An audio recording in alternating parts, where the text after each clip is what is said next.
Sur cette vidéo, nous allons montrer comment réaliser un bol à riz. Un bol à riz, c'est presque un bol normal, tout au moins le fond lui sera de la même apparence, mais les côtés seront plus droits. Parce que sur le dessus, nous allons incorporer un couvercle qui sert traditionnellement à garder le riz bien au chaud. On a environ 400 grammes de terre. Pour ne prendre aucun risque, parce que c'est une pièce avec un emboîtement, pour ne prendre aucun risque de déformation, j'ai fixé un rondeau de bois sur ma girelle.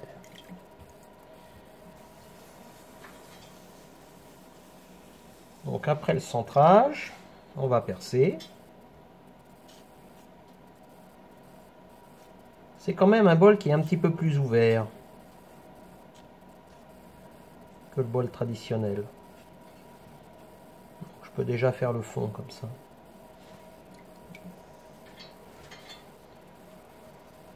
Le doigt bien à plat.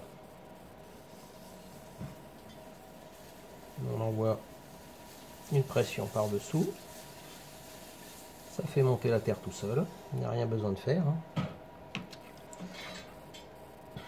Et maintenant, on va monter cette terre tout en sachant qu'il faudra avoir un arrondi ici et une partie droite sur les bords.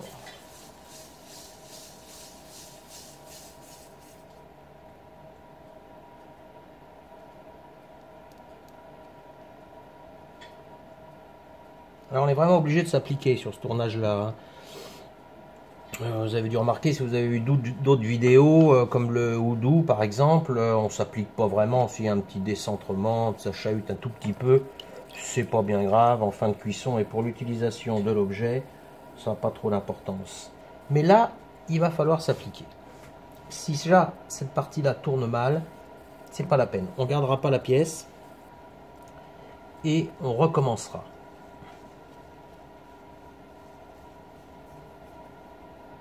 Parce que l'emboîtement, évidemment, serait de piètre qualité. Je travaille bien la forme interne. Quitte à laisser un petit peu de terre en épaisseur, je rattraperai ça au tournassage, mais ça me permettra d'avoir une bonne assise, une bonne solidité de la pièce et une rigidité. Vous voyez, les mouvements sont plus longs, hein. Si on ne veut pas décentrer, donc là j'ouvre. Voilà, ça va être quelque chose de cette allure-là. Donc c'est un bol, mais on ne boira pas dedans. Donc la partie haute peut être légèrement plus épaisse. Et là, à l'aide d'une estèque, je ne vais pas réapparaître, on va en prendre une autre. On va marquer une partie droite.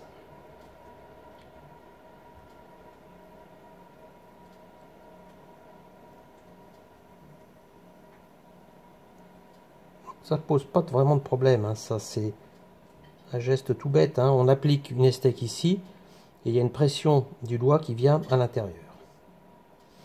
Bon, voilà, moi ça me suffit comme forme, c'est ce que je recherche. Je vais m'assurer que l'intérieur est proche de la perfection. J'enlève toute trace de barbotine.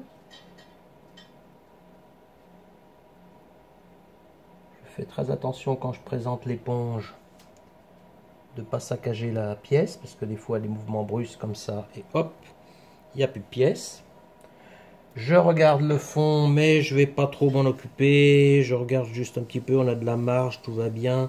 On fera ça au tournassage ensemble. Et on considère que là, la pièce est terminée.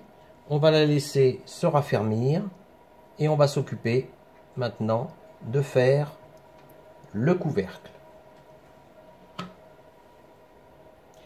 Pour faire le couvercle, il faudra mesurer ici la partie interne pour réaliser l'emboîtement. Et on tiendra compte bien sûr de l'épaisseur.